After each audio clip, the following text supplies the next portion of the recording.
Guadalupe Contreras y Angélica Rivera en 11 Noticias Matutino.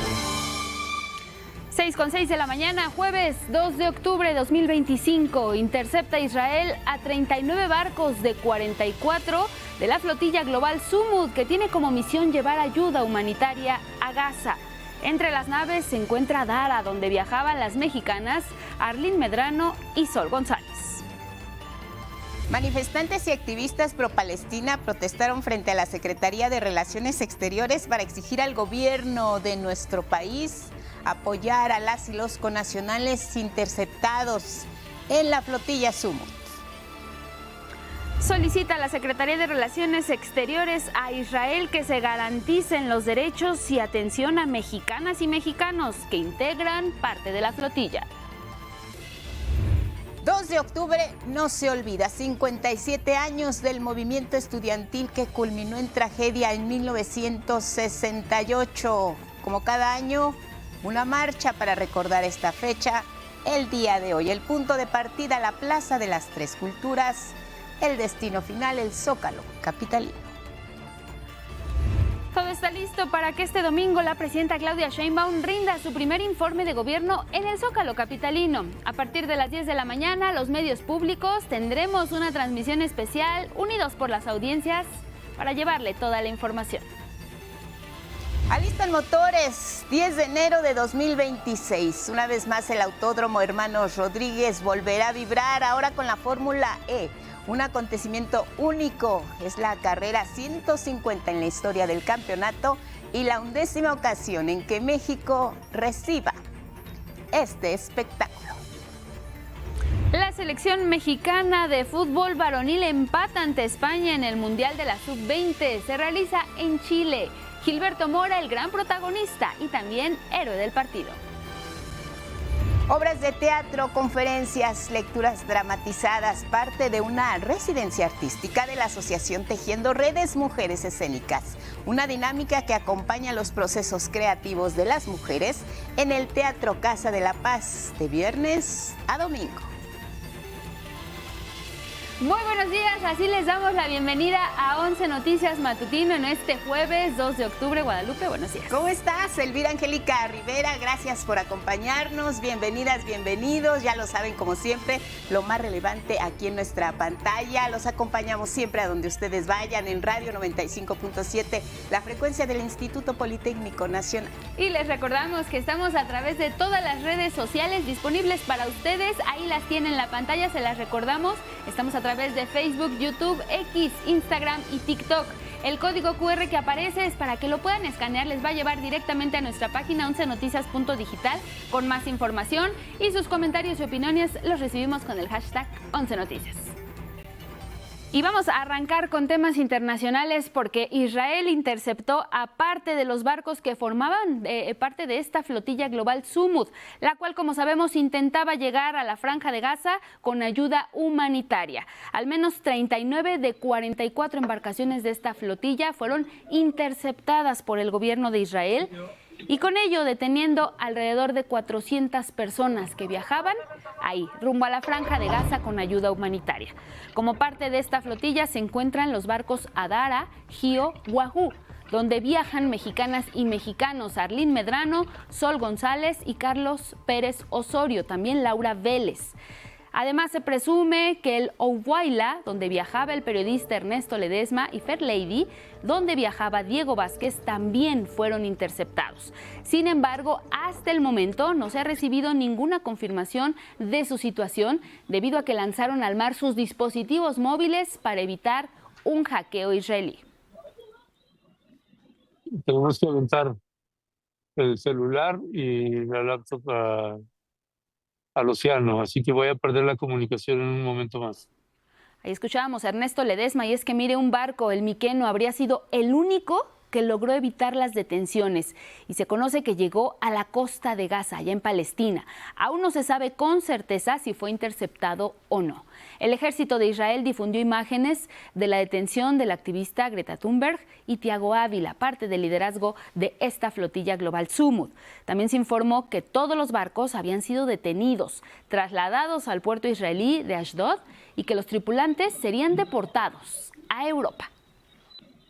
Bueno, pues le pasamos imágenes de lo que ocurrió esta madrugada para nosotros, el destino de nuestros connacionales y las gestiones que se están haciendo también para localizar a algunos de los que ya no se supo qué ocurrió en esta intercepción israelí. ¿Qué ocurrió en las primeras horas? Es lo que le compartimos. Miren, cerca de las 11 de la mañana, tiempo de México, tarde-noche, en el horario europeo, fue cuando comenzó precisamente la intercepción ya esperada de las primeras embarcaciones de esta flotilla global Sumut. Su destino era Gaza, llevar ayuda humanitaria para las miles de personas que hemos visto en repetidas imágenes, cómo se arremolinan en busca de alimentos, no tienen medicinas. Hay otros insumos de los que carecen por este bloqueo permanente que mantiene Israel sobre ese territorio. Así, la primera intercepción en aguas internacionales. La crónica de Anabel Ramírez. Israel interceptó varios barcos de la flotilla Global Sumut en aguas internacionales del mar Mediterráneo para evitar que las embarcaciones que la conforman lleguen a la franja de Gaza y puedan entregar directamente a la población palestina la ayuda alimentaria que les llevaban. En una estrategia que parecía intentar ocasionar terror psicológico en más de 500 integrantes de la flotilla, los barcos militares israelíes comenzaron a acercarse a las embarcaciones durante la noche, les lanzaron potentes chorros de agua, pidieron a los y las tripulantes que alzaran las manos, se alejaron y repitieron el patrón hasta detener a los barcos. Algunas embarcaciones han estado sometidas a esta misma dinámica durante horas, sin que se les detenga aún. Aquí la Armada israelí se acercan a una zona bloqueada. Si desean entregar ayuda a Gaza, pueden hacerlo a través de los canales establecidos. Por favor, cambien de rumbo hacia el puerto de Ashdod, donde la ayuda será sometida a una inspección de seguridad y luego transferida a la franja de Gaza. El primero en ser interceptado por las fuerzas israelíes fue el barco madre Alma, en el que viajaba la activista sueca Greta Thunberg.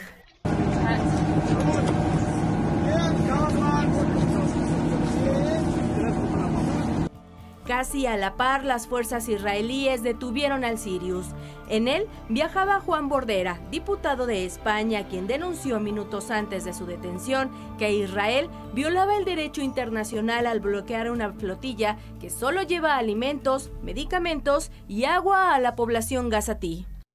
Juan Bordera, y estoy grabando esto a punto de ser interceptados por un bloqueo militar de más de 10 embarcaciones. Luego siguió la embarcación Adara, en la que viajaban las mexicanas Arlín Medrano y Sol González. Estamos justo en peligro por ser embarcaciones grandes y visibles y por el peso político que tienen, donde hay parlamentarias de distintas nacionalidades. Arlín también explicó que la flotilla tiene un objetivo.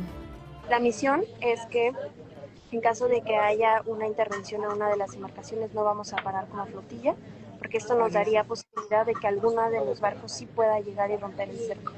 Mientras que los otros mexicanos y mexicanas a bordo de otras embarcaciones como el Oguayla y el Wahoo siguen navegando o bajo custodia israelí.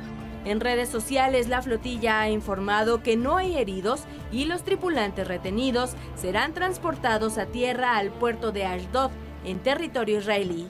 Prevén que luego sean encarcelados y deportados. Los integrantes de la flotilla, incluyendo los mexicanos y mexicanas, han informado en vivo sobre las acciones israelíes en su contra mientras navegan en aguas internacionales. Hasta el momento se sabe que al menos 9 de las embarcaciones han sido detenidas.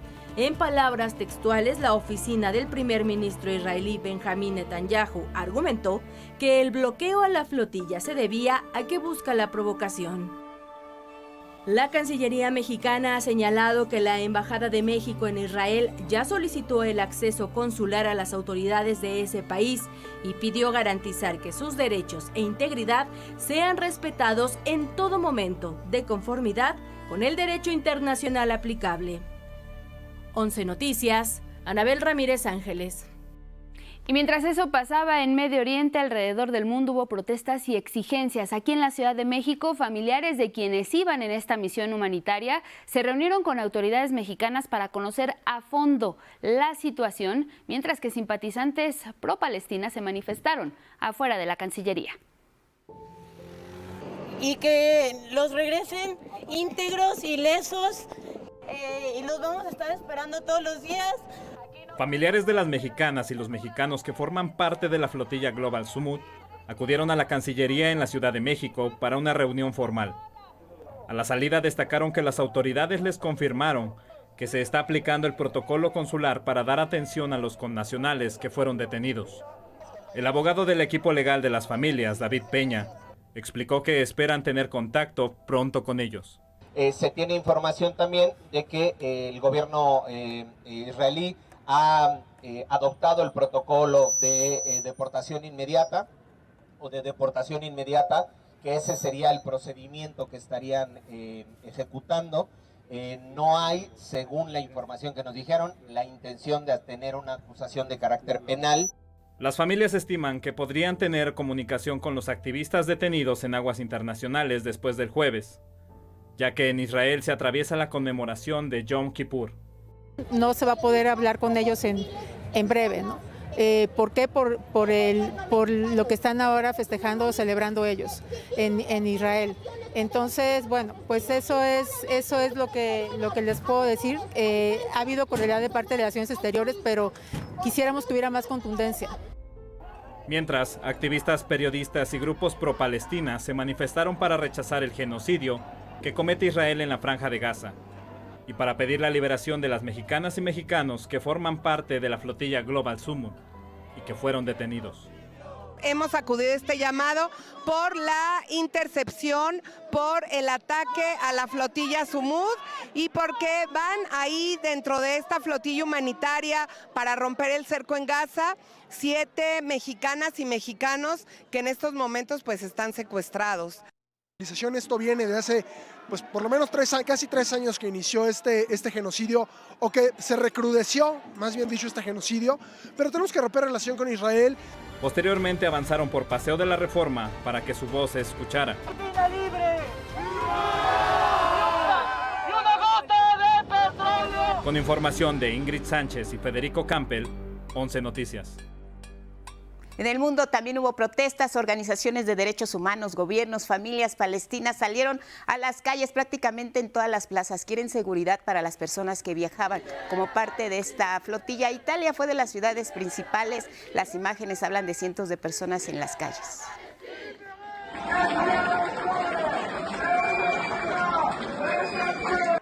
Lo mismo ocurrió en Alemania, se congregaron en la estación de tren en Berlín, repudiaron la actuación del gobierno de Israel, calificaron que es ilegal.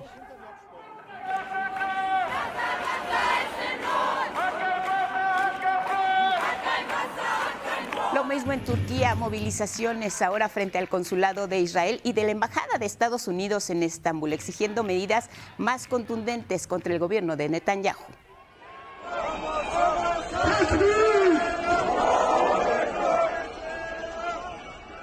De este lado del mundo, en Colombia, el presidente Gustavo Petro condenó la detención, la calificó como un crimen internacional del gobierno de Israel. La Secretaría de Relaciones Exteriores informó a las 9 de la noche de este miércoles que se había confirmado que las embarcaciones en las que viajaban los connacionales Arlín Medrano, Sol González y Carlos Pérez fueron interceptadas por autoridades de Israel y se encuentran en traslado al puerto de Ashdod. Precisó que el embajador de México en Israel, Mauricio Escanero, ha estado personalmente en comunicación con las mexicanas y mexicanos que viajan en esta flotilla. También la Cancillería reiteró su llamado a que se respete su integridad física y que se les permita acceder de manera expedita a la entrevista consular y proceder así a su repatriación en apego al derecho internacional. Por la mañana, la presidenta Claudia Sheinbaum habló sobre la postura de México ante la reciente reunión entre Donald Trump y Benjamín Netanyahu, donde se discutió una propuesta de alto el fuego condicionado para Gaza. Se pretende detener los ataques en la región. La presidenta subrayó: lo fundamental es escuchar, dijo, al pueblo palestino. Vamos a cambiar completamente de tema. Ya le decíamos, se cumplen 57 años de la masacre estudiantil que se perpetró aquel 2 de octubre de 1968, particularmente en Tlatelolco. Más de medio siglo de distancia y aún no hay culpables ni personas sentenciadas. Para quienes vivieron el infierno de la noche de Tlatelolco, la herida sigue abierta. Mi compañero Gilberto Molina nos hace un recuento de lo que pasó desde entonces.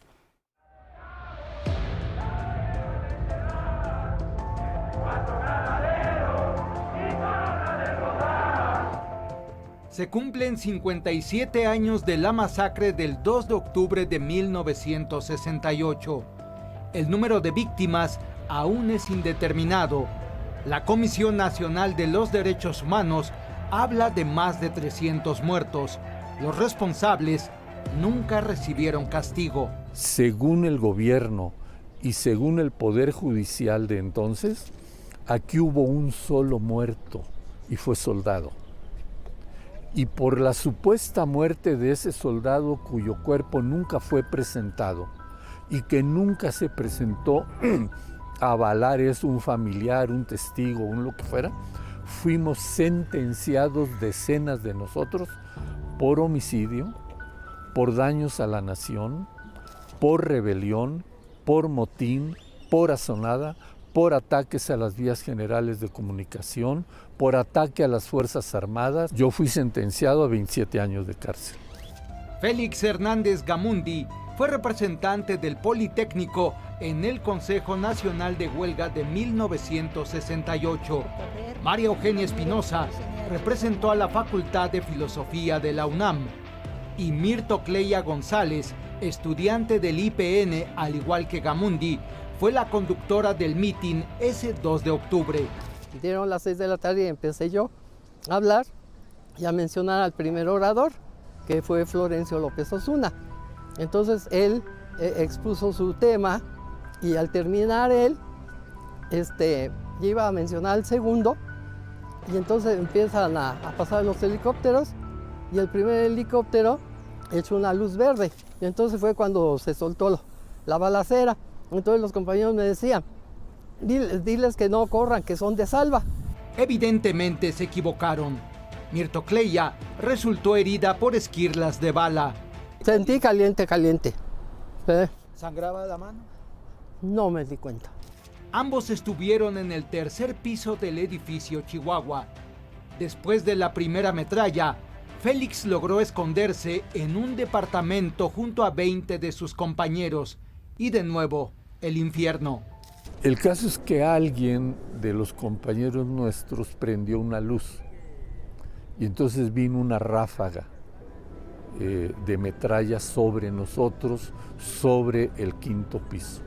Cuando se abrieron las averiguaciones sobre Tlatelolco en el año 2004, con la Fiscalía Especial, un perito, un especialista, hizo la estimación de que aquí el ejército disparó del orden de 70,000 balas. A un costado de la plaza hay una iglesia que ese 2 de octubre se prestó a la emboscada. Y había un matrimonio que se estaban casando, cerraron las puertas, no dejaron entrar a nadie. Se trataba de que nadie escapara. Y bueno, esa actitud de quien haya ordenado cerrar el templo, pues se suma a las actitudes criminales. Siempre hubo alguien, al menos par de gentes o más, sobre la azotea del templo. La iglesia de Santiago Apóstol en Tlatelolco guarda entre sus muros los vestigios de aquel 2 de octubre de 1968. Esa noche, la misericordia pasó de largo. Había gente de todas las edades y esto no importó para hacer una masacre de este tipo. Si querían tomar al CNH, pues ahí estaban arriba unos y de los otros sabían dónde vivíamos, dónde estábamos, pero lo que querían es dar una enseñanza brutal, una enseñanza de que esto no se puede volver a repetir. En la plaza hay un memorial con los nombres de 20 víctimas y muchas más, dice la inscripción en roca. En los muros del Chihuahua se aprecia el grafiti de uno de los victimarios, pero no fue el único. Participaron militares y policías encubiertos, el Batallón Olimpia del Guante Blanco. Entonces la orden de reprimir aquí, sin duda, yo no tengo duda de que la emitió Díaz Ordaz, pero tampoco tengo duda de que Echeverría fue el operador. Fue un trabajo de 11 Noticias. Y miren, con motivo precisamente de lo que son estos 57 años del 2 de octubre, como cada año, habrá movilizaciones no solo en México, también en otros puntos de la República Mexicana. Y es que el 2 de octubre no se olvida, aquí en la Ciudad de México, la marcha inicia en punto de las 4 de la tarde. El punto es conocido por todas y por todos, la Plaza de las Tres Culturas, donde veíamos precisamente a nuestro compañero Gilberto Molina. De ahí parten, de ahí arrancan, pasando por Avenida Ricardo Flores Magón, se desplazan ya por el eje central Lázaro Cárdenas, ya rumbo a lo que es el centro histórico de la Ciudad de México, pues llegan hasta la calle de 5 de Mayo, que directamente los lleva hasta el Zócalo capitalino. Hay alternativas viales, pero miren, la recomendación, como siempre, si no tienen algo que hacer muy específico en este punto de la Ciudad de México, eviten circular porque el tráfico se complica muchísimo. Avenida de los Insurgentes es una alternativa, el circuito interior, Doctor Río de la Loza, Avenida Fray Servando Teresa de Mier. Sabemos que el Zócalo va a estar cerrado, la línea 2, por supuesto, no dará servicio ya desde muy temprano. Además, mire, en el Metrobús se va a restablecer el servicio en toda la línea 4 Ruta Norte que corre de Buenavista al aeropuerto, tómenlo en cuenta. También ya opera con normalidad la línea 7 del Metrobús, esto de Indios Verdes a Campo Marte. Además, también la Secretaría de Seguridad y Protección Ciudadana de la Ciudad de México alerta de manifestantes en este momento en José María Pino Suárez y Venustiano Carranza. También, si usted circula por la zona, pues le invitamos a que lo haga con precaución y, por supuesto, también como siempre, con paciencia. Más adelante, Guadalupe, estaremos abordando este tema del 2 de octubre de 1968. No se olviden, el Hoy No Circula. Regresamos.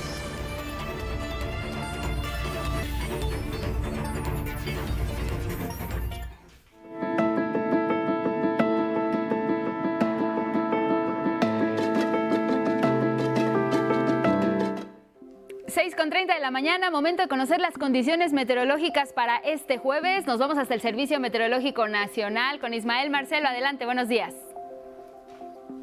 Hola, ¿cómo están? Guadalupe, Angélica, amigas, amigos de Canal 11, muy buenos días. Nos encontramos nuevamente en el Servicio Meteorológico Nacional de la Conagua para informarles que una zona de baja presión sigue organizándose frente a las costas del Pacífico Sur mexicano.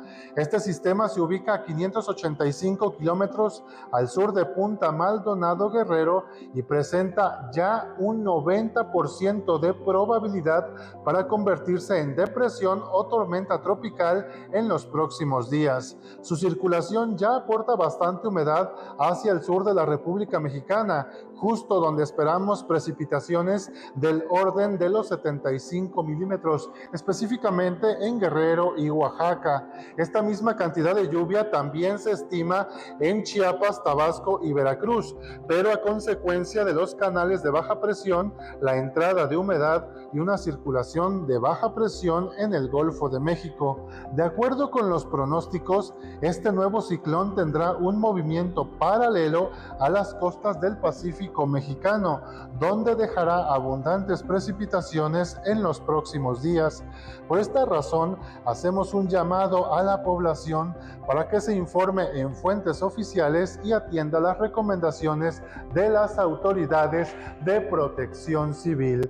Angélica, Guadalupe, amigas, amigos de Canal 11, de acuerdo a mi experiencia, puedo comentarles que estimamos que se active lo que llamamos en meteorología giro centroamericano. ¿Y esto de qué forma nos afectará? Básicamente en más lluvias para el sur y sureste de la República Mexicana durante el mes de octubre, pero también esperamos una mayor cantidad de ciclones tropicales en los próximos días. Por eso hay que estar atentos a las indicaciones de las autoridades y también informarse en fuentes oficiales. Recuerde que la fuente oficial del Gobierno de México para emitir información meteorológica es justamente el Servicio Meteorológico Nacional de la Conagua. Hasta aquí mi reporte, por favor cuídense mucho y nos vemos el día de mañana.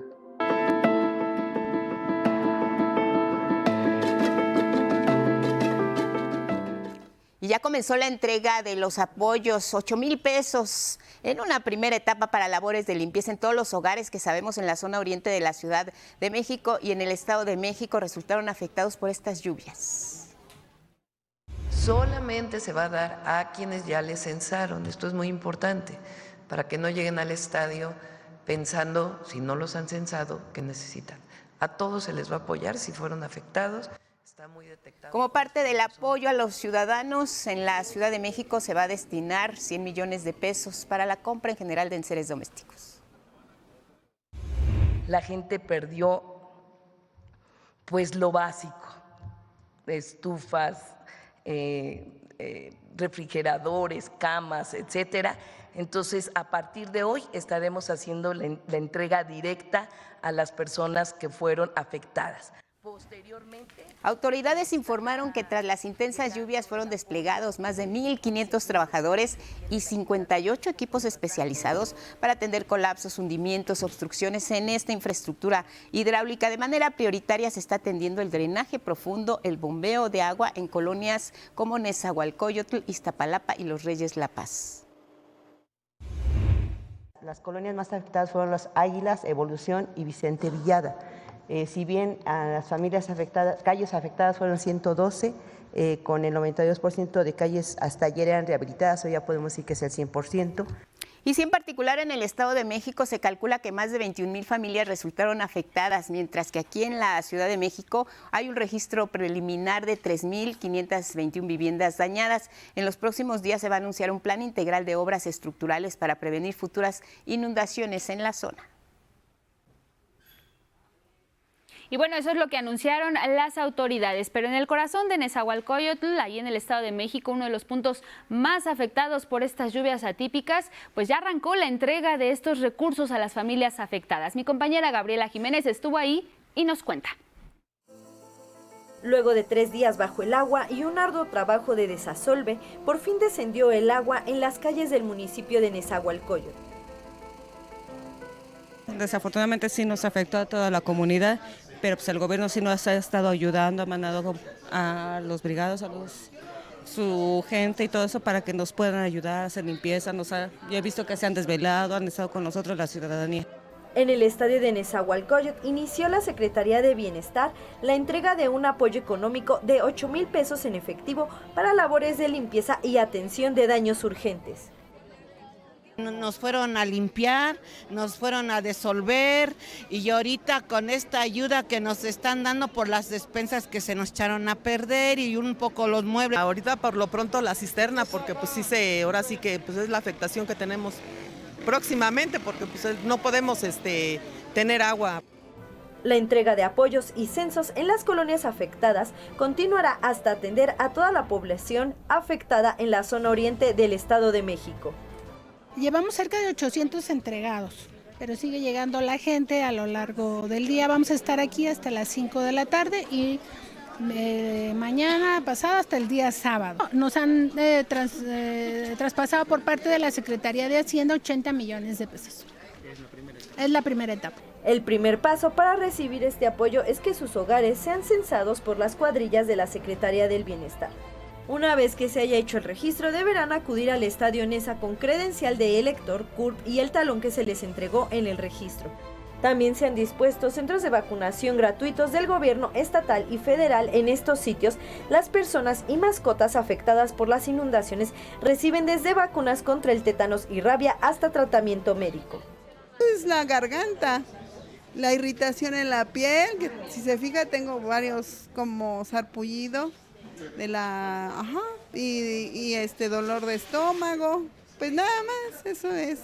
Y el frío que nos ocasionó gripe, porque dormir prácticamente en el agua, el fresco, todo eso nos afectó. Hemos recibido también pacientes que han tenido lesiones en piel, incluso algunos que han tenido problemas con la humedad que se generó, problemas respiratorios, gastroenteritis, algunos pacientes estuvieron al borde de ahogamiento, entonces los hemos estado atendiendo y pues vamos a estar aquí brindando el apoyo para quien lo necesite.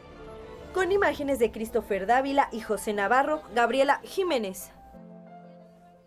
En la Ciudad de México, la jefa de gobierno Clara Brugada comenzó con la entrega de apoyos a las personas damnificadas. En la colonia Ejército Constitucionalista informó que los insumos se otorgarán conforme al nivel de afectación.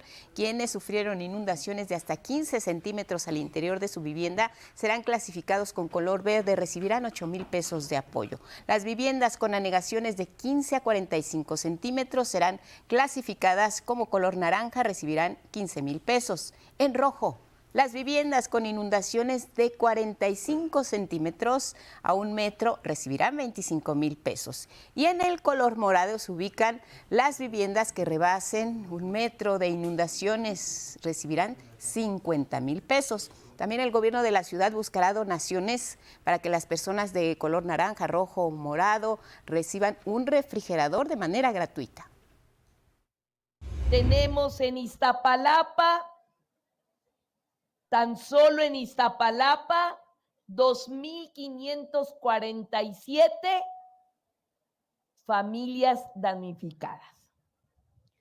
Y el día de hoy estamos haciendo una tarea necesaria, importante, que es apoyar económicamente a la población que salió dañada. Seguimos en la capital del país. Es que a 3 semanas de la explosión de una pipa que transportaba gas en el puente de la Concordia, allá en Iztapalapa, la Secretaría de Salud Pública de la capital confirmó que hasta el momento 31 personas han perdido la vida. 13 continúan hospitalizadas y 40 más han sido ya dadas de alta. La investigación continúa y en ella participa la Agencia de Seguridad, Energía y Ambiente, la ASEA. Respecto al apoyo a las personas afectadas, la jefa de gobierno, Clara Brugada, advirtió sobre abogados privados que buscan a familiares de las víctimas con engaños. Bueno, pues estos abogados no tienen relación alguna con su gobierno.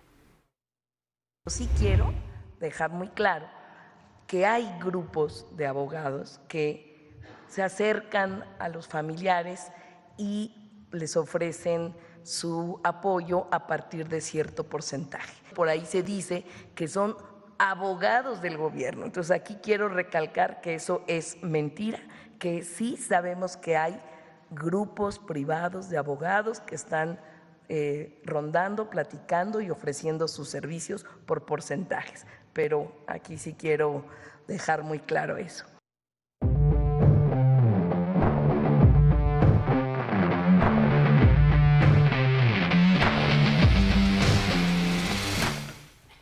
Gabo, cuéntanos la actividad deportiva. ¿Cómo estás? Buenos días. Buenos días, Gabo. Buenos días, Lupita. Buenos días, Angie. Buenos días a nuestro auditorio. Pues vamos con la información deportiva y abrimos con el fútbol porque volvió la Champions League con una segunda jornada que sacudió Europa con goleadas impactantes. El Copenhague perdió 2-0 ante el Karabakh, donde además de la derrota, lamentablemente el mexicano Rodrigo Huescas sufrió una lesión y salió en camilla durante los primeros minutos del partido. En tanto, el Borussia Dortmund goleó en casa 4-1 al Athletic de Bilbao. El Newcastle también goleó 4-0 al Union Saint-Gilloise. Por su parte, Barcelona cayó 2-1 ante el campeón, el Paris Saint-Germain. Mónaco empató a 2 goles frente a Manchester City. La segunda jornada finaliza con movimientos en la tabla. Bayern, Real Madrid y el PSG se mantienen en los primeros 3 lugares con solo diferencia de goles. Inter se coloca en cuarto, segundo de Arsenal. Uno de los equipos sorpresa, el Karabakh, está en sexto, mientras que el Dortmund y el Manchester City van en séptimo y octavo lugar respectivamente. Y regresan las competencias de autos eléctricos a la Ciudad de México. El próximo 10 de enero del 2026, el Autódromo Hermanos Rodríguez volverá a vibrar con la Fórmula E, la categoría de monoplazas eléctricos más importantes del mundo. Será una fecha histórica, la carrera número 150 en la historia del campeonato y la 11ª ocasión en que México reciba este espectáculo de velocidad y tecnología. En la carrera de México va a ser la carrera número 150 de la historia de la Fórmula E, que en números absolutos de grandes campeonatos, obviamente, todavía somos un bebé, pero, oye, no deja de ser un número a resaltar, enorme. Y qué mejor plaza que hacerlo que aquí en casa, ¿no? En México, la verdad es que estamos encantados. Además, hay que destacar que como desde hace 11 años, la Fórmula E busca seguir marcando diferencia fuera de la pista y continúa apoyando la inclusión de las mujeres a este deporte y lo sigue haciendo con iniciativas como la FIA Girls on Track. destacando que actualmente el 47% de su base son mujeres.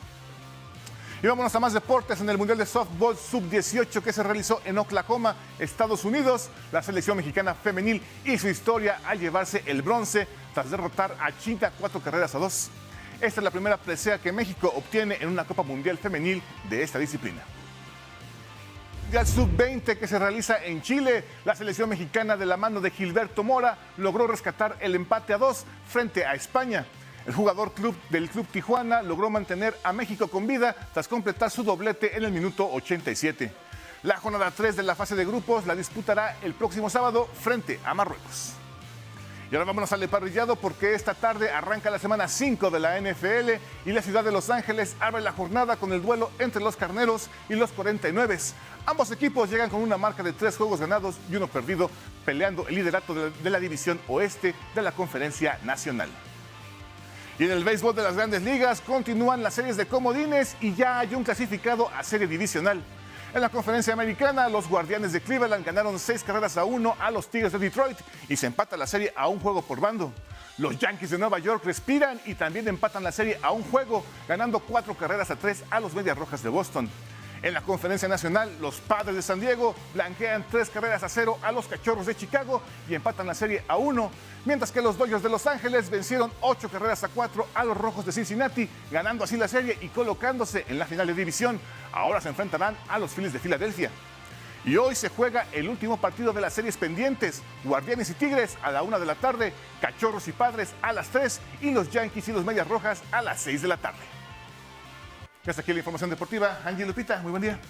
Muchas gracias, Gabo. Buena noticia y aplauso porque la Fórmula E regresa al Autódromo Hermanos Rodríguez y además viene con planes de largo plazo. Así es, la Fórmula E siempre ha sido un referente para México, ya tiene 11 carreras en su haber y bueno, con la Fórmula E vamos a ver que en el Autódromo Hermanos Rodríguez va a haber nueva actividad que no nada más es para la Fórmula 1, sino también en este caso para la Fórmula E y en algunos casos hasta la NASCAR. Eso. Oye, eso. Gabo, se acerca ya la Serie Mundial. ¿Cuáles son tus favoritos? Y más bien, también, ¿a quién le apuestas? ¿Quién crees que llegue? Pues mira, fíjate que sí, el Clásico de Otoño ya está a la vuelta de la esquina y como vemos ya tenemos las series divisionales casi listas. Los únicos que están en la división ahorita son los Phillies contra los Dodgers. Tenemos todavía los juegos de comodines, vamos a ver qué sucede ahí. Sin embargo, bueno, yo creo que los Medias Rojas de Boston sería bueno que llegaran a una serie mundial después de tantos años de no estar ahí. Y obviamente el corazón de todos está en los Dodgers de Los Ángeles debido a la tradición, ¿no? Fernando Valenzuela fue el referente para que México fuera un gran fan completamente de los angelinos. ¿Descartas a los Yankees? Descarto a los Yankees, sí, yo veo más potentes a los Medias Rojas. Pues ahí está, Gabo. Vamos a ver cómo se cumple ya está anotado, esta predicción. Está previsto y vamos a ver el día de mañana. Ya tendremos por fin cómo quedan los juegos divisionales y ya comentaremos. Muy bien. Gracias, Gabo. Gracias, Gabo. Te vemos mañana. Mañana. Seguimos con este tema de la agenda legislativa. La presidenta Claudia Sheinbaum ya envió a la Cámara de Diputados las iniciativas para expedir la Ley General de Aguas y reformar la Ley de Aguas Nacionales con el propósito de recuperar el derecho humano al agua de todas y todos los mexicanos y dejar de ver este recurso como una mercancía. La presidenta recordó que la visión privatizadora y comercial del agua ocurrió en sexenios anteriores, como el de Carlos Salinas de Gortari. Cambió la Ley de Aguas, la convirtió en concesiones, en una mercancía transmitible, vendible en manos de privados. Las modificaciones ahora propuestas en esta administración son un Estado el único regulador del agua y de las concesiones a través de la Comisión Nacional del Agua. Y mire, la presidenta Claudia Sheinbaum también alista una iniciativa contra la impunidad y es que informó que en los trabajos para conformar el proyecto de reforma electoral, que va a ser presentada en diciembre próximo, se va a proponer eliminar el fuero con el que aún cuentan diputadas, diputados, senadores y senadoras. Yo también voy a ir con la Comisión Presidencial a decirles cuáles son algunas de mis ideas. Es que se elimine el fuero de los diputados y senadores. En la propuesta que se va a presentar de reforma electoral. Cuestionó la utilidad de esa figura y también opinó que solo se usaba en pasadas administraciones. La voy a hacer por escrito a la comisión.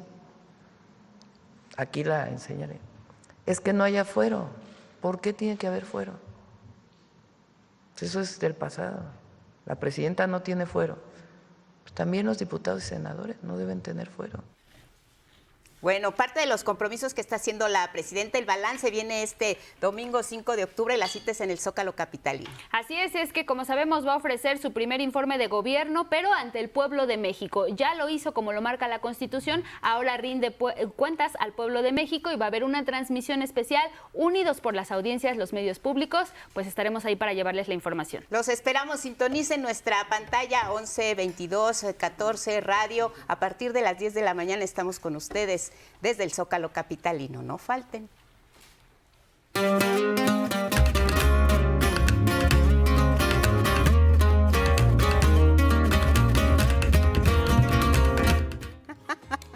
Listo, Miguel de la Cruz. Miguel, mañana sí, comprometido el cafecito. Hoy nos vamos directo con la información, ¿te parece? Mira, ¿cómo se hace el compromiso? ¿Sí? ¿Así? Así, sellado. Yo digo lo que Santo Tomás. ¿Cómo? ¿Qué Hasta dices? no ver. No cree. Lo vas a ver mañana. Bueno, cuéntanos, Miguel. Pues ahí vamos. El quinteto Carlos Matus dio a conocer su nuevo material discográfico, Tangos, Sones y Danzones. Aquí les contamos los detalles con Melissa Roura.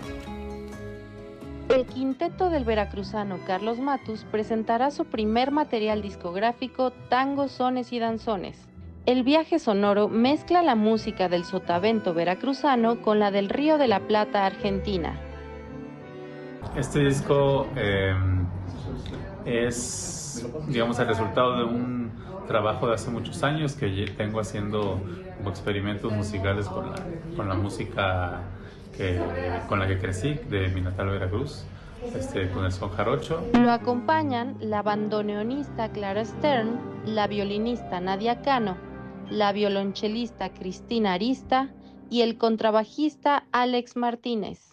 Los arreglos de Matus de los sones me encantan porque realmente sacan la raíz de esos sones y los llevan como a otro universo sonoro. Bueno, para mí es muy interesante tocar todos estos géneros con bandoneón, sobre todo el son jarocho, porque yo tocaba el arpa jarocha cuando era niña. Y es como llevas al otro instrumento rasgos muy característicos de otra instrumentación y de otro género. Tangos, Sones y Danzones tendrá una única función el domingo 5 de octubre en el Auditorio Blas Galindo del CENART. 11 Noticias, Melissa Roura. Cine fuera del canon y de las narrativas habituales son parte de la programación de Transmutación Festival de Cine Contemporáneo.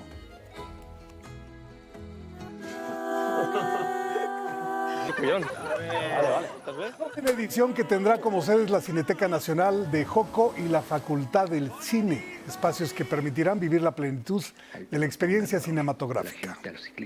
Nosotros lo que nos importa son las películas y que todos podamos vivir las películas, ver las películas, acercarnos a los directores, a las directoras, poder platicar. No hay zonas VIP, no hay lugares a donde no podamos acceder. Además de las proyecciones, habrá actividades académicas.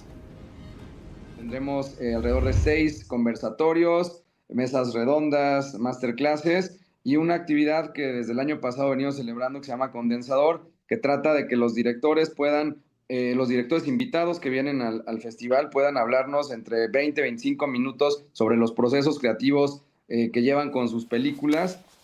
Hasta el 7 de octubre, Transmutación, cartelera, horarios y sedes en transmutacioncine.com.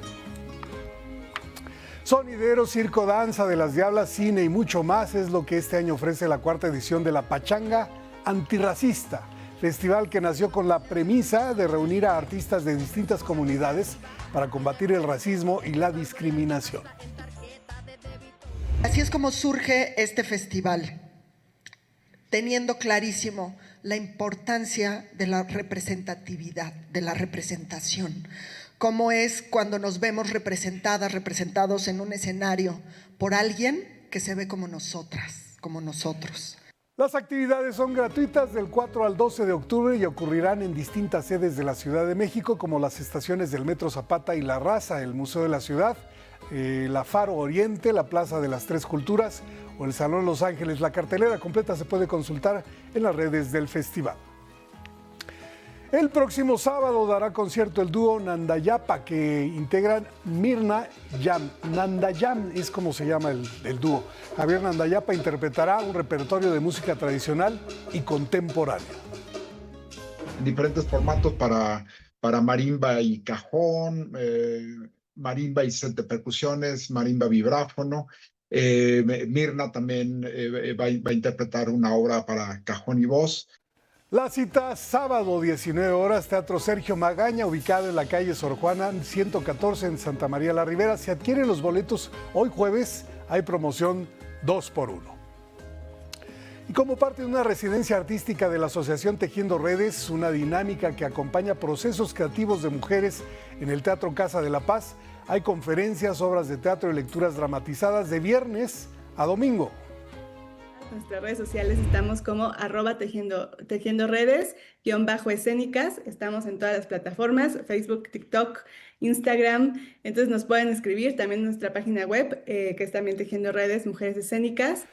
La cita, Teatro Casa de la Paz, en la calle Cozumel 333. Vámonos al libro del día, es Los malos de la historia, Gustavo Díaz Ordaz, de Fritz Glockner, editado por Planeta. Este libro en voz de su autor.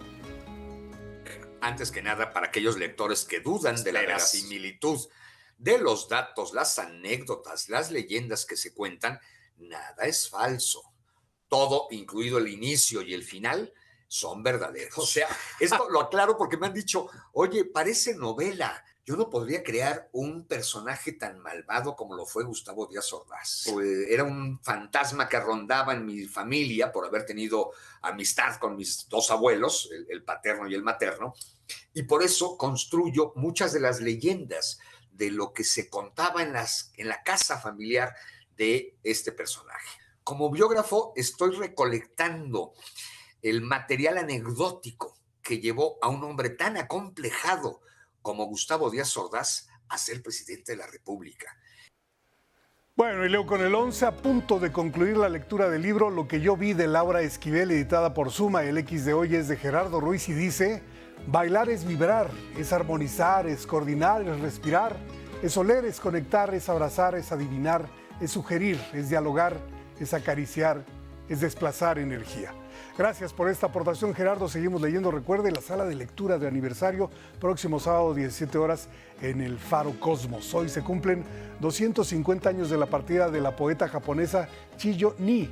En su honor, el poema del día, Las horas y los días, que en alguna parte dice: los años que pasan, las cosas que nos irritan, también son agua que corre. Quien lo solicite lo comparto completo por X, @Miguel D, solo la de LA Cruz. Hasta aquí, Cultura.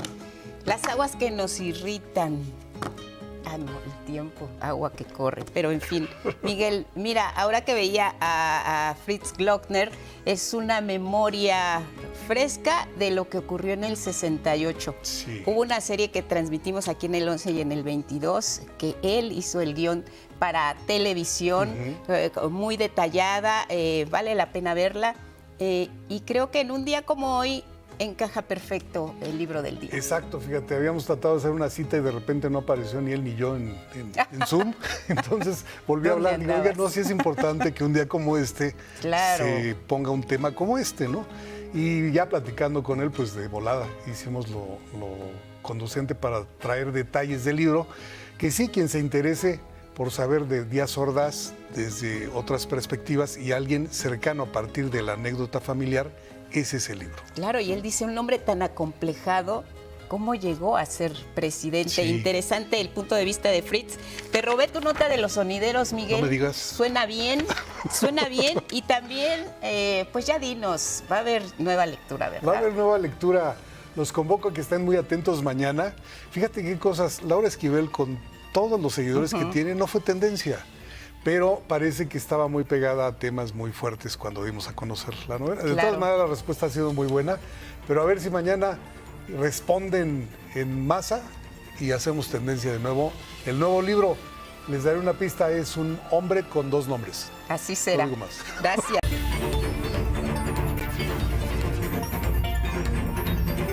7 de la mañana en el tiempo del centro tenemos un resumen de noticias. Sigue navegando un solo barco de la flotilla global Sumud en su recorrido hacia Gaza. Esto de acuerdo con la página de rastreo de la flotilla. Israel, en tanto, asegura que ya fueron detenidas todas las embarcaciones. Afirma el gobierno de Israel que las y los integrantes y activistas de esta flotilla detenidos están seguros y en buen estado de salud. El ministro de Relaciones Exteriores israelí detalla que se prepara el procedimiento para su deportación. Comenzó la entrega de un apoyo de 8,000 pesos por vivienda para las labores de limpieza en los hogares afectados por las lluvias del sábado pasado en Nezahualcóyotl, Estado de México. Aclara el gobierno capitalino que los abogados privados que se acercan a las familias de las víctimas de lo ocurrido el 10 de septiembre en el Puente de la Concordia no tienen relación con la administración de la Ciudad de México. Edificios públicos, museos, monumentos y parques nacionales, entre otros sectores estadounidenses, vivieron el primer día del cierre del gobierno. Hay que recordar que el cierre parcial se debe a que no se aprobó un financiamiento urgente que permite estas labores en el sector público. Agresión en una sinagoga de Manchester, al norte de Inglaterra, deja al menos 4 personas heridas. Un hombre arrolló a varios transeúntes en el barrio Crumpsall. El alcalde Andy Burnham confirma que la situación está bajo control. Comienza la semana 5 de la NFL. Será la ciudad de Los Ángeles la que abra la jornada esta tarde con el juego entre los Carneros y los 49 de San Francisco. Regresa a la Champions League con su segunda jornada en el duelo entre Copenhague y Karabaj. El mexicano Rodrigo Huescas sufre lesión y sale en camilla durante los primeros minutos del partido. Tango, Sones y Danzones es el primer material discográfico del quinteto veracruzano Carlos Matus. Será presentado con una única función el domingo 5 de octubre en el Centro Nacional de las Artes.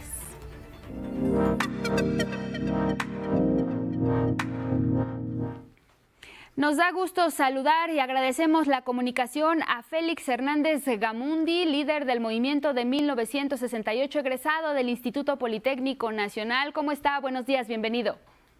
Muy buenos días, con gusto de saludarles y gracias por la invitación. Gracias a usted por esta comunicación y bueno, pues se cumplen 57 años de aquel 2 de octubre de 1968. Hay muchas heridas aún abiertas, sin embargo siempre es importante lo que ocurrió en aquel año con este movimiento estudiantil, un movimiento también al que se sumó el pueblo de México entero. A mí me gustaría iniciar preguntándole, ¿sigue pendiente la justicia? ¿Cómo estamos en este momento, en este 2025? Se había adelantado que se abriría algunos expedientes de aquellos años que pudieran pues conducir a un acceso a la justicia. Así es, Angélica. Sigue pendiente y hay muchos pendientes.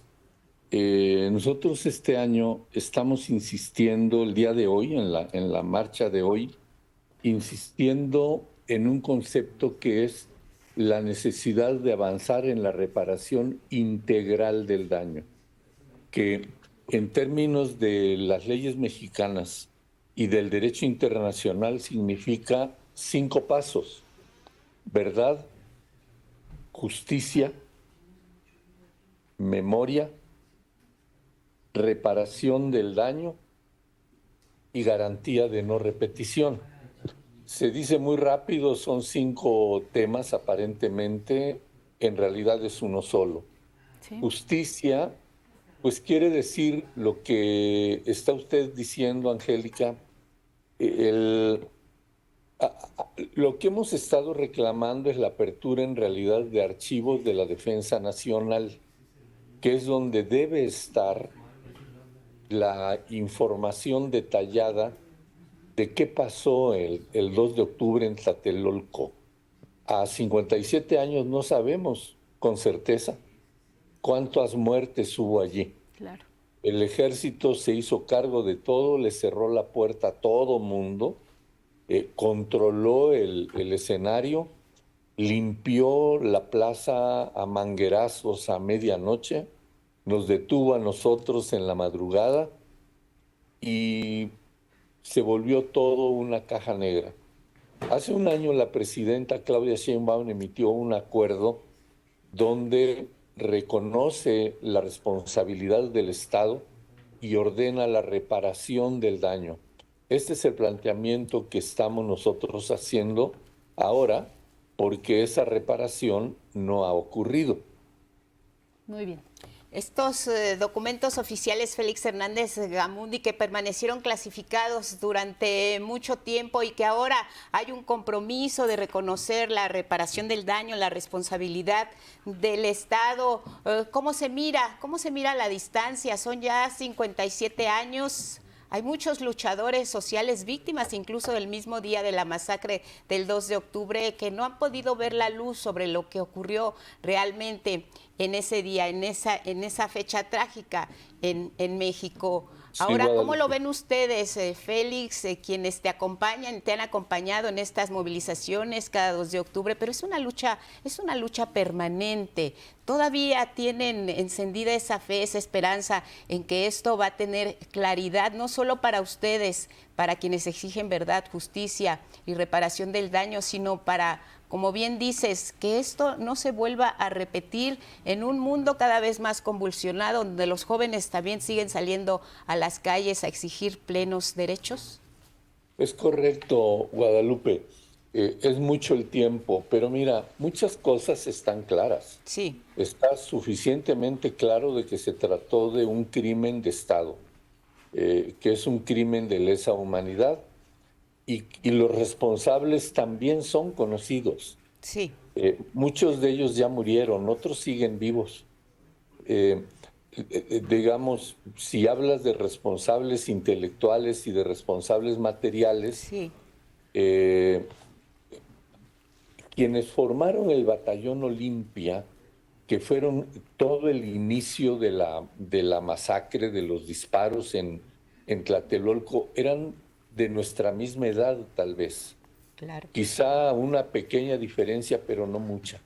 Y esos siguen vivos. Raúl Álvarez Garín, cuando fue diputado, hizo un mapa de quiénes eran y dónde estaban cada uno de ellos. Ya pasó tiempo de eso, Raúl ya no está con nosotros, pero esa información está ahora en los archivos del Congreso de la Unión, porque está en el diario de debates. Él presentó un documento. ¿Sí? Y muchos de ellos están vivos y tienen que rendir cuentas. Nunca han sido llamados. Por el contrario, fueron todos premiados con ascensos meteóricos en el ejército, y muy rápidamente, por encima de su juventud, llegaron a rangos los más altos dentro de la escala militar, incluso generales. Hoy hay nuevos elementos. Fíjate, Guadalupe, que yo acabo de rescatar con la ayuda de otros compañeros, Marcia Gutiérrez, quien era representante ante el Consejo por la Facultad de Odontología, sí. me compartió una publicación del diario Excelsior del 24 de septiembre de 1968 y una actualización que hace el propio periódico el mismo 24, pero de 2018, y muestra imágenes y una lista de nombres de cómo se da el ataque contra el casco de Santo Tomás, allí donde están ustedes. Claro. Y se ve claramente al ejército atacando. Siempre del gobierno quisieron vendernos la idea de que el casco lo habían tomado los granaderos, esos ya desaparecieron, pero no, es el ejército quien llega desde avanzada la tarde y permanece ahí hasta la madrugada, después de un ataque feroz contra todos los edificios de donde estaban las guardias de la huelga. Ahí hay nuevos elementos. Sí, Entonces sí. hay dos momentos, Guadalupe y Angélica.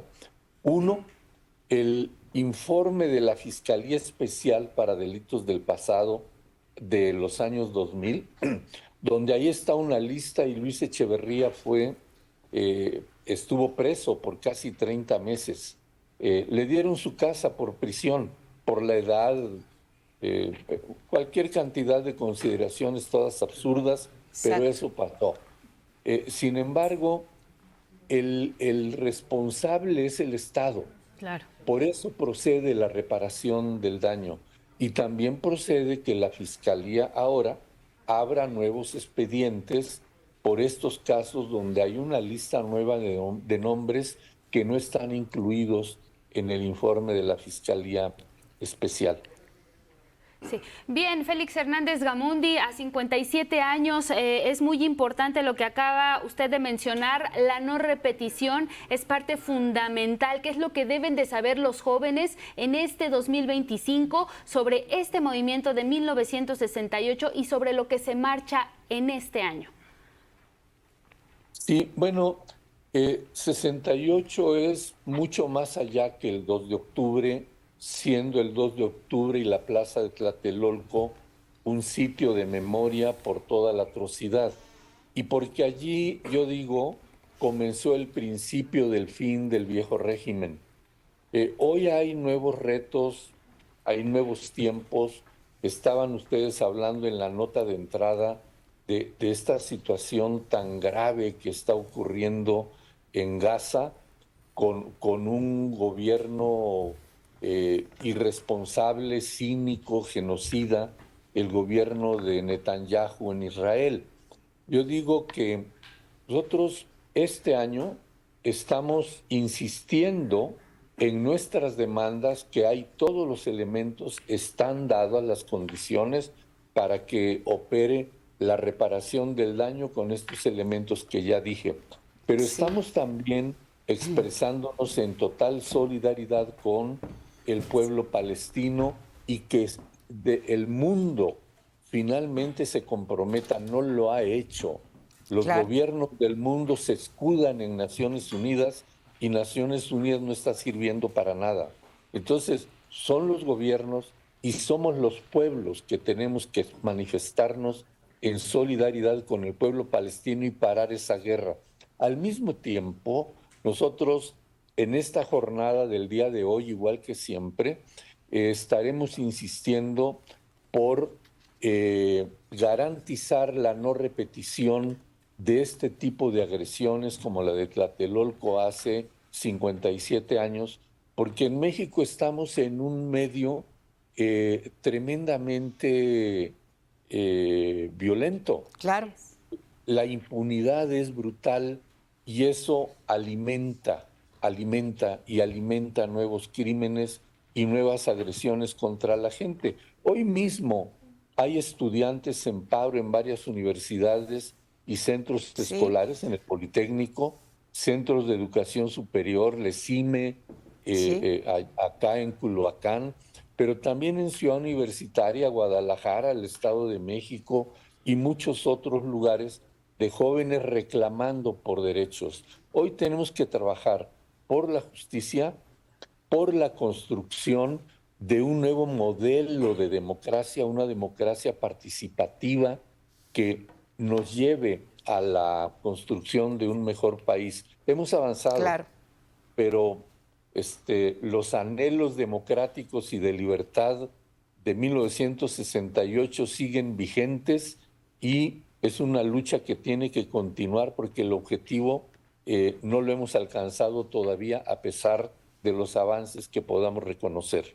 Claro, pues ahí está el tema. Se avanza, como decía Monsiváis, quizá con este paso del 68 en la construcción de una democracia. Félix Hernández Gamundi, acompañamos la marcha del 2 de octubre, acompañamos sus demandas, su sentir en esta fecha para ustedes, para ti como líder del movimiento del 68 y estamos en comunicación permanente. Muchas gracias y buenos días. Gracias, Guadalupe y Angélica.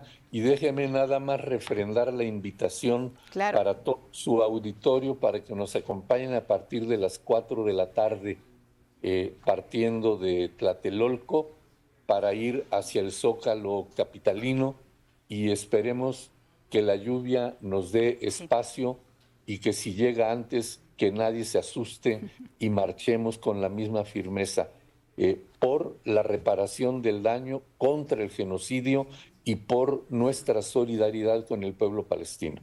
Claro. Nos vemos en la tarde. Nos vemos en la tarde. Muchas gracias. Gracias por la comunicación. Gracias, Félix.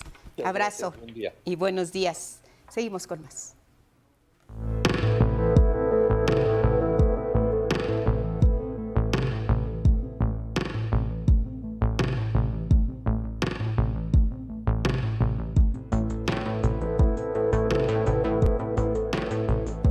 Por supuesto que no podía faltar en esta sección, en una fecha tan conmemorativa como esta, para no olvidar, Luisa Méndez, bienvenido. ¿Qué tal, Angélica? Muy buenos días, ¿cómo estás? Bienvenida, adelante. Pues el día de hoy vamos a hablar de esto que el historiador Lorenzo Meyer llamó un punto de inflexión en el país debido a las condiciones que estaban previas y lo que se dio posterior a este movimiento estudiantil de 1968. Buscamos en los archivos qué es lo que tenemos y esto es lo que les preparamos. Esta plaza fue testigo de una masacre. Las ruinas prehispánicas emergen como cicatrices del tiempo, piedras que callan pero con memoria. Pero de lo que estoy más orgulloso de esos 6 años es del año de 1968, porque me permitió servir y salvar al país. 2 de octubre de 1968. Miles de estudiantes, familias, vecinos llenaron la plaza con voces de libertad en un país donde el priismo restringía hasta los besos. La radio, los medios en los que no se filtraba una noticia, donde la verdad oficial dictada por teléfono desde gobernación dominaba el país. Estaban prohibidas las películas hasta de James Dean. Se cortaban los besos en las películas, no se podía hacer nada. A mediados de julio de 1968, un conflicto entre estudiantes de la preparatoria Isaac Ochoa Terena y las vocacionales 2 y 5 del Instituto Politécnico Nacional detonó la intervención violenta de granaderos. Pero los archivos de las videotecas de Canal 11 muestran que en el país había una exigencia de fondo: libertad y democracia. Toda revolución tiene un núcleo duro y un cuerpo que lo acompaña de demandas. Y este cuerpo que acompañó las demandas de las libertades democráticas son la razón por la cual el 68 ha trascendido en la historia y es vigente hasta la fecha. El 68 fue una rebelión en contra de ese estado de opresión y de impedimento para el ejercicio de las libertades democráticas. Ante los abusos de las fuerzas de seguridad, las movilizaciones crecieron y también la respuesta del gobierno de Gustavo Díaz Ordaz, quien movilizó al ejército para tomar los planteles de la Universidad Nacional Autónoma de México y del Instituto Politécnico Nacional. Para el 1 de agosto, el rector de la UNAM, Javier Barros Sierra, se unió a una histórica movilización. Necesitamos demostrar al pueblo de México que somos una comunidad responsable, que merecemos la autonomía, será también la demanda, la exigencia por la libertad de nuestros compañeros presos. La inconformidad creció y se creó el Consejo Nacional de Huelga. Las movilizaciones no pararon. Mientras en México permanezca las estructuras que existían en 68, el movimiento va a seguir sin aclararse y los culpables van a permanecer en la impunidad. Así, hasta llegar al 2 de octubre en Tlatelolco. La señal fueron luces en el cielo. Entonces, el estruendo, ráfagas, gritos, caos. El ejército y el batallón Olimpia abrieron fuego contra la multitud. Cientos murieron, miles fueron detenidos. Tlatelolco se tiñó de sangre. 10 días después, el 12 de octubre, comenzaron los Juegos Olímpicos. Declaro inaugurados los Juegos Olímpicos de México. No tenemos claro cuánta gente ha muerto, tampoco sabemos quiénes. Los archivos del 2 de octubre nos recuerdan que la historia es para no olvidar la voz de quienes soñaron por un México más libre y más justo. Para no olvidar, Luis A. Méndez. Pues así la historia de los archivos. En el caso de 1968, platicábamos con Angie ahorita mientras se daba esta pieza de cómo está constituida nuestra biblioteca. Tenemos un acervo bastante importante, ¿no? Sobre Olimpiadas, sobre el 68, pero hay tramos que no quedan tan claros de cómo se dio este proceso, y específicamente en los documentos audiovisuales de Canal 11, pues es evidente que hay unos, por ejemplo, tenemos la película El Grito, ¿no? Pero también tenemos como este programa de 2008 que fue realizado por los 40 años de 1968, Angie. Muy importante esta recopilación que haces tú, Luis, porque sí es importante mencionar esto. Hay ciertos vacíos, aún en una videoteca tan extensa y tan vasta como la es la de Canal 11. Están los archivos de la inauguración de los Juegos Olímpicos, pero no está lo que ocurrió 10 días antes, ¿no? Y también importante esta recopilación que haces, Luis, porque ya lo decía hace un momento el líder Félix Hernández Gamundi, que no es solo el 2 de octubre, no solo es la masacre que ocurrió ese día en Tlatelolco, sino era todo un movimiento desde julio, que ya lo narrabas, empezó esta represión, particularmente por un grupo, por una pelea entre dos preparatorias, y se vienen desencadenando un sinfín de acontecimientos represivos que ya lo narrabas, y es interesante e importante que las personas y que los que sean más jóvenes pues comprendan qué es lo que ocurrió. Es que por eso es importante para no olvidar, porque justo una de las condiciones con las que se detona o de las que abreva el movimiento estudiantil es parte de la historia de los movimientos de ferrocarriles, las luchas sindicales, las luchas en las ciudades por el derecho a la vivienda. Es decir, hay empieza a crecer toda una inconformidad ya que con el 68 por algunos les llaman el pivote, ¿no? Sí. La forma en que sale ya esa inconformidad por una sociedad donde estaba el gobierno de Díaz Ordaz, un gobierno priista, en donde netamente tenía el control de las libertades. Escuchábamos a José Joaquín Blanco diciendo que hasta cortaban incluso los besos en las películas. Eso te habla del nivel de control que había sobre la sociedad en ese tiempo. Y también bien interesante lo que rescatas en las imágenes, como el entonces rector de la Universidad Nacional Autónoma de México pues se une al movimiento, porque además es algo que comentábamos y que es bien importante destacar. Es un movimiento estudiantil, pero también es un movimiento que acogió el mismo pueblo de México, porque acompañaba las marchas de los estudiantes. No solo eran estudiantes marchando, era el mismo pueblo también acompañando pues todas estas demandas que tenía el entonces estudiantado. Sí, y me hiciste recordar que justo en los archivos una de las cosas que encontramos es, en ese programa de los 40 años sale la maestra Ifigenia Martínez, que en 1968 cuando toma el ejército la Facultad de Economía, la maestra Ifigenia es detenida junto con sus estudiantes, ¿no? ¿Sí? Ella en otra parte de los archivos que hemos encontrado documenta cómo también fue detenida y fue llevada esa vez que el ejército tomó Ciudad Universitaria. Pues ahí está, Luis, muchísimas gracias. Definitivamente has hecho un trabajo muy bueno al recopilar pues todo esto que se encuentra en los archivos del 11 y lo que también no se encuentra en los archivos del 11, pero que tenemos que saberlo. Que te sigan en las redes sociales y que también ahí pues puedan comentar sobre este material. Hashtag para no olvidar. Nos vemos la próxima semana. Ahí está. Gracias, Luis. Nos vemos la próxima semana y nos vamos con más información.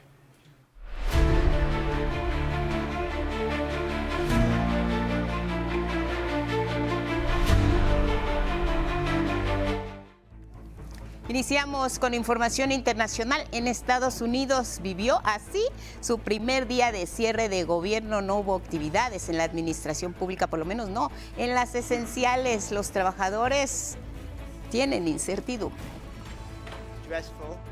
Es preocupante porque hay mucha incertidumbre, así que ojalá se pusieran de acuerdo para que todos podamos trabajar para el pueblo estadounidense. Yo trabajo para el gobierno. Un cierre que se debe a que el Senado no aprobó un financiamiento urgente para contar con recursos que precisamente permitieran las labores en el sector público. La exigencia es que el nuevo presupuesto no incluya recortes a las prestaciones sociales como el Medicaid y el sistema de salud. La Cámara de Representantes y el Senado. Y si hay un presidente republicano, si el gobierno cierra es porque los republicanos quieren cerrar el gobierno. Vámonos a Manchester, al noroeste de Inglaterra, y es que ahí se registró un ataque en una sinagoga. La policía confirma que la agresión dejó 2 personas sin vida y 2 más heridas. Tanto el rey Carlos III como el primer ministro británico Keir Starmer se dijeron consternados por este ataque. En tanto, el alcalde de Manchester, Andy Burnham, indicó que se cree que el perpetrador del ataque está sin vida.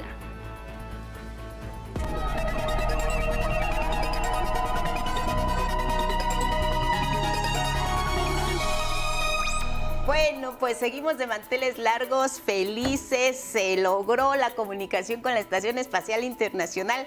Qué momento, Carlos, lo seguimos en la pantalla de Canal 11, muy emocionante, los nervios, los participantes también muy entusiastas, en fin, Una gran Buenos experiencia de Canal 11 que nuevamente vuelve a hacer historia. Buenos días, Lupita, buenos días, Angélica. Y buenos días también para usted, porque en efecto, si usted tuvo la oportunidad de acompañarnos aquí en Canal 11 el día de ayer, en esta transmisión especial donde nos conectamos, vamos todos ahí en esa conexión hasta la Estación Espacial Internacional, donde Ana Cristina Olvera y muchísimos niños y niñas, adolescentes y hasta el director del instituto pudieron hacer una llamada con la comandante de la Estación Espacial de esta misión que se encuentra ahorita orbitando alrededor de nuestro planeta. Pero vamos a ver los detalles porque mi compañero Rafael Guadarrama preparó esta maravillosa nota.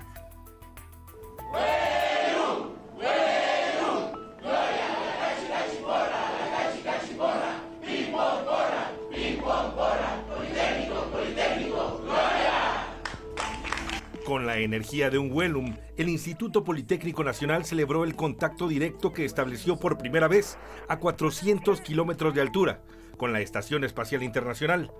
Un momento que mantuvo expectantes a las y los presentes y que se transmitió minuto a minuto por Canal 11 y en voz de Ana Cristina Olvera. Estamos a punto de vivir esto, como se llama el programa, un contacto directo, un momento histórico para México en el ámbito espacial. Como parte del programa de radio aficionados de la NASA, en el IPN se planeó esta comunicación con la astronauta Sina Cartman. En las inmediaciones del planetario Luis Enrique Erro, al norte de la Ciudad de México, se montó así una antena y se diseñó la estrategia con coordenadas y frecuencias precisas. Llegado el momento, la comunicación se logró. Hubo emoción, aplausos y brincos.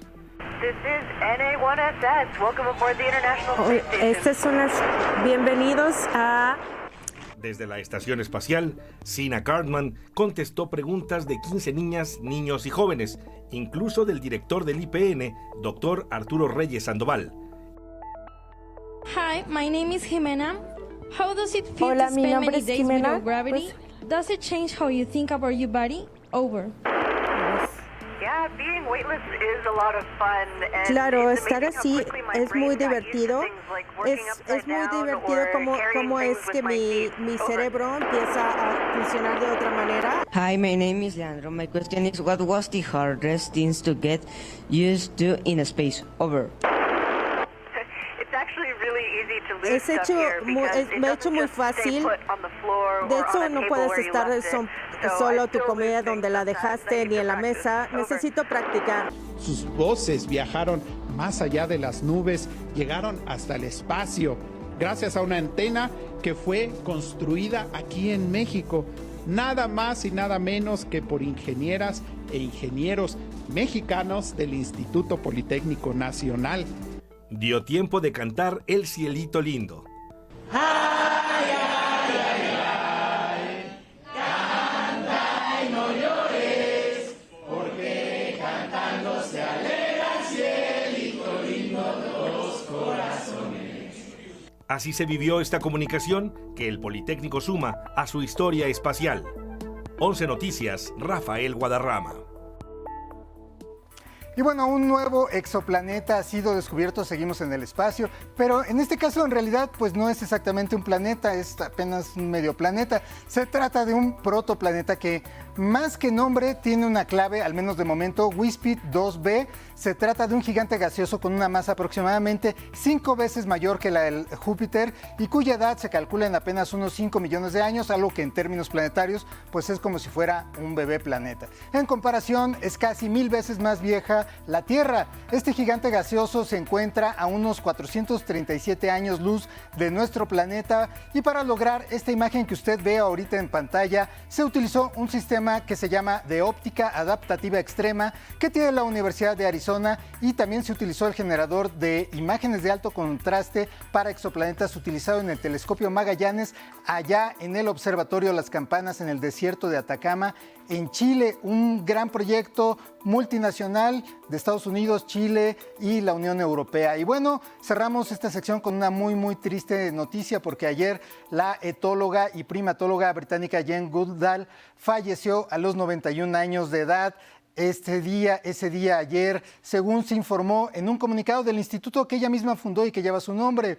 Goodall revolucionó el estudio del comportamiento animal, en especial de los primates superiores. Además, fue una importante activista defensora de la protección y restauración de la naturaleza. Se formó directamente en África con el célebre paleontólogo Louis Leakey. En 1960 descubrió que los chimpancés eran capaces de emplear herramientas rudimentarias y que también se alimentaban de pequeños mamíferos, algo que se desconocía por completo hasta esa fecha.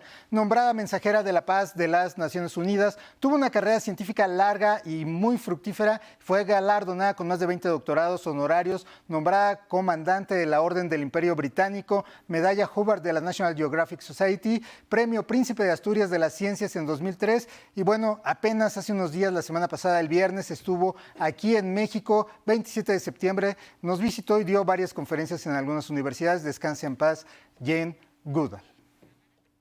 Y bueno, esta fue la sección de Ciencia y Tecnología en 11 Lab Matutino. Pase usted un buen día. Oye, hay que recuperar muchas de sus películas, porque hay películas, hay documentales sobre su historia y sobre todo lo que hizo allá en África, sobre todo con los primates.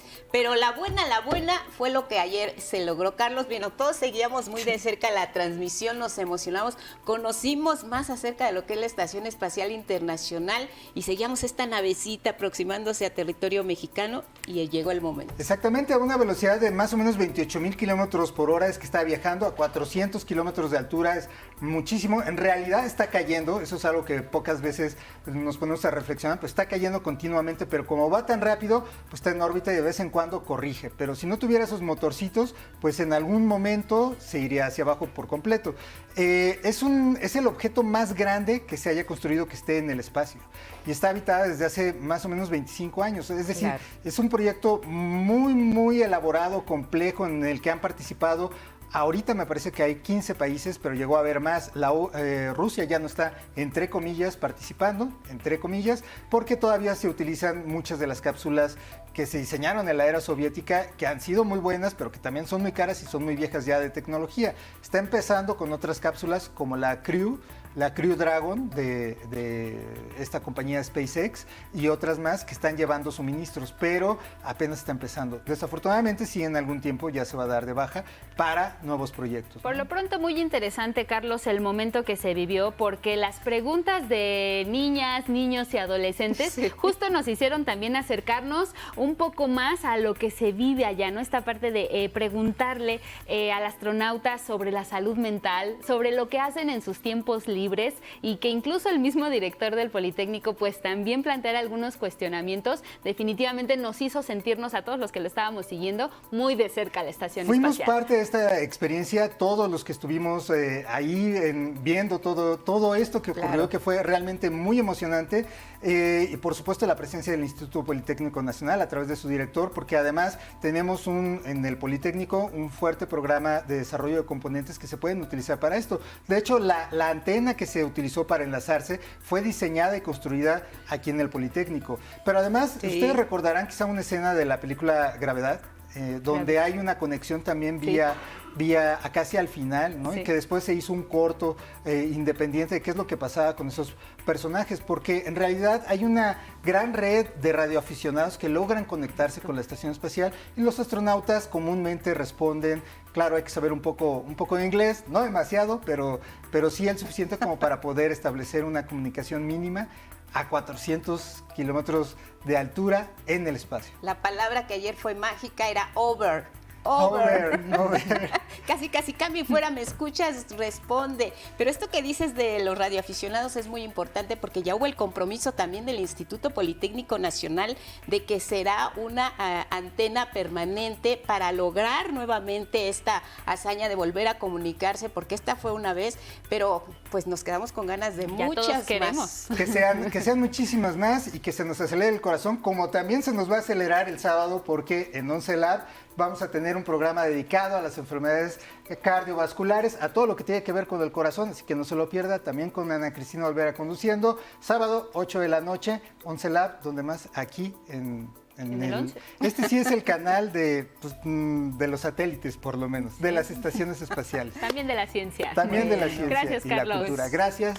Muchas felicidades al Poli, a los radioaficionados, a la transmisión, a quienes la hicieron posible, a Ana Cristina, a los participantes y a ustedes que también desde aquí en 11 Lab han hecho un equipo extraordinario y estos logros son fundamentales. Gracias, Carlos. Gracias, les debemos el calendario astronómico para el favor, lunes. ahí está. A ver si es cierto. Gracias, Carlos. Vámonos con otros temas. Y es que, mire, el secretario de Hacienda, Edgar Amador Zamora, compareció ante el Pleno del Senado de la República, esto como parte de la glosa del primer informe de la presidenta Claudia Sheinbaum. Destacó los indicadores económicos positivos y reiteró que nuestro país va hacia adelante. La economía mexicana no está en recesión. Nuestro país sigue avanzando. El crecimiento se mantiene positivo y sostenido a pesar de las tensiones comerciales y reafirmamos nuestra condición de una de las economías más abiertas del mundo, que se reflejan en unas finanzas públicas sanas, empleo digno, menor desigualdad y un crecimiento resiliente. Destacó también la inversión histórica en 2025 superior a 2.7 billones de pesos en infraestructura, bienestar y salud que ha beneficiado a millones de personas de sectores vulnerables. La lucha contra la corrupción y el contrabando en las aduanas, explicó al Pleno del Senado, son la fórmula que ha permitido recaudar 1.3 billones de pesos en impuestos. Entonces, claramente estamos haciendo algo bien en aduanas. Estamos recaudando más, estamos luchando contra el contrabando, estamos disminuyendo fugas, aumentando eficiencias. El secretario de Hacienda respondió también al grupo parlamentario del PRI que cuestionó su gestión. Usted decida qué tipo de secretario quiere ser. Un secretario que va a ser la tapadera, un secretario que dice a todo sí, un secretario responsable, porque hoy es usted un hombre que se dice de izquierda, pero muy conservador y un muy mal neoliberal.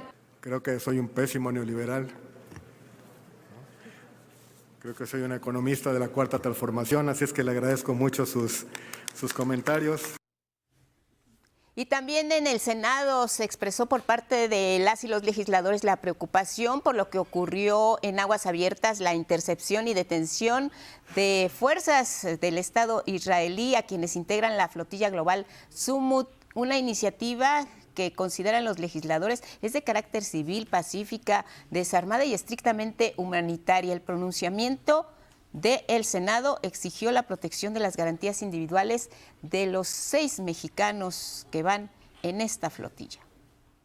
Exigimos la salvaguarda y garantía de los derechos humanos de Carlos Pérez Osorio, Ernesto Ledesma Arronte, Sol González Eguía, Arlín Gabriela Medrano Guzmán, Laura Alejandra Vélez Ruiz Gaitán, Miriam Moreno Sánchez y Diego Vázquez Galindo. Estamos justo El Senado también abogó por la integridad de los alrededor de 500 activistas de distintos países que van a bordo de esta misión humanitaria. Garantice trato digno y abstención de cualquier uso de la fuerza, otorgue notificación y acceso consular inmediato conforme a la Convención de Viena y favorezca la libertad de navegación y el curso seguro de la ayuda humanitaria. Bueno, y como sabemos ya fueron interceptados, sin embargo, al momento de hacer este pronunciamiento todavía no ocurrían los hechos. Oportuno el llamado de entonces de todos los grupos parlamentarios para que se respeten los derechos humanos también del pueblo palestino. Desde el Congreso de la Unión reiteramos el llamado a la paz y reiteramos nuestro rechazo absoluto a la violación de los derechos humanos de cualquier pueblo, incluyendo desde luego al pueblo palestino. También diversos gobiernos y parlamentarios en todo el mundo se han manifestado sobre este asalto de Israel a la flotilla global Sumud, que ocurrió entre la tarde precisamente de este miércoles y que sigue ocurriendo este jueves a solo unos kilómetros de la Franja de Gaza. El gobierno de Qatar, por ejemplo, anunció que iniciará una investigación urgente para determinar la responsabilidad de lo que consideró es una violación flagrante del derecho internacional y una amenaza a la seguridad marítima y la libertad de navegación. También alrededor de 50 eurodiputados se congregaron afuera del Parlamento Europeo, esto en Bruselas, y lo hicieron para exigir la liberación de sus colegas parlamentarias que forman parte de la flotilla y que fueron detenidas, como Rima Hassan y Emma Furro. La Fiscalía de Estambul, la capital turca, también inició una investigación para determinar responsabilidades en la detención de los 24 tripulantes turcos de esta flotilla. Además, algunas organizaciones pro-Palestina informaron que alrededor de 45 barcos civiles partieron desde Turquía para apoyar precisamente a esta global flotilla Sumud.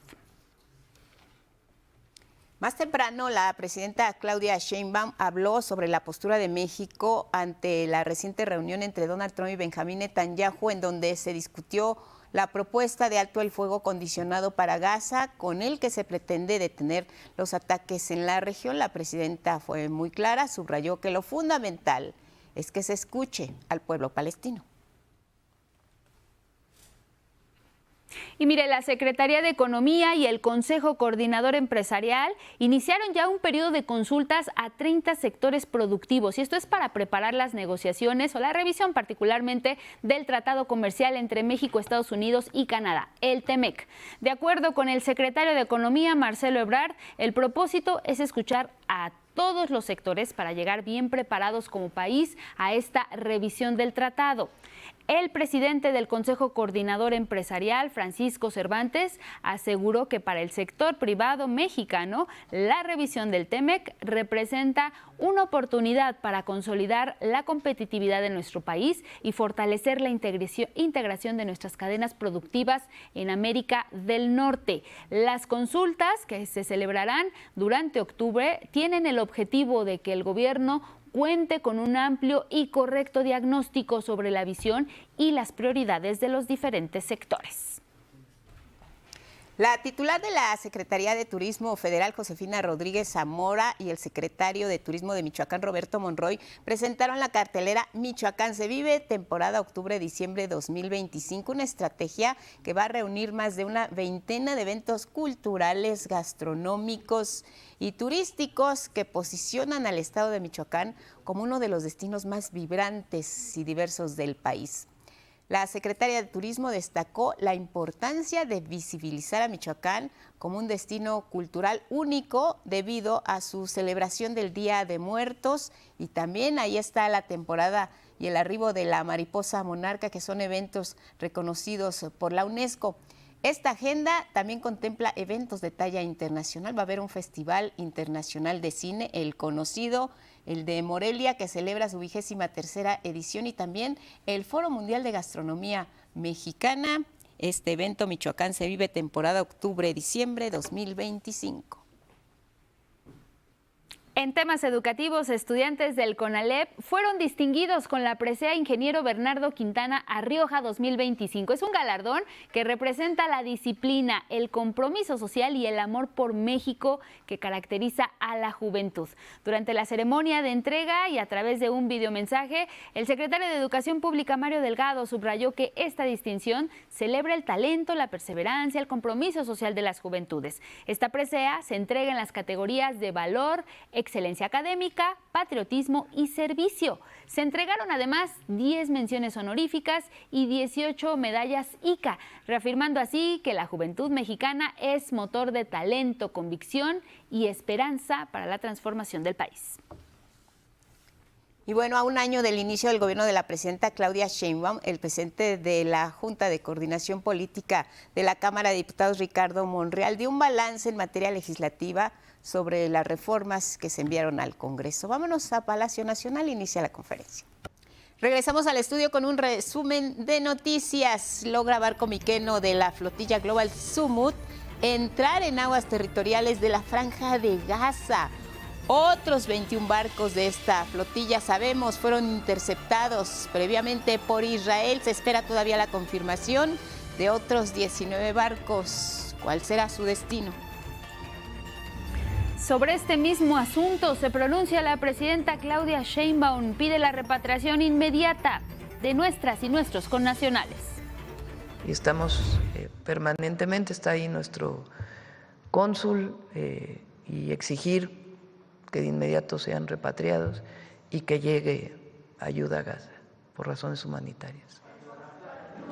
Sí, de inmediato, de aquellos en el momento en que tienen que entregarlos de inmediato, porque no cometieron ningún delito.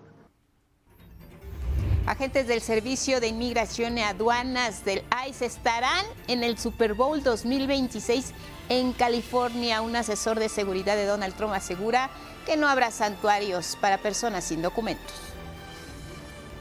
Habrá movilizaciones en todo el país en la conmemoración del 2 de octubre de 1968.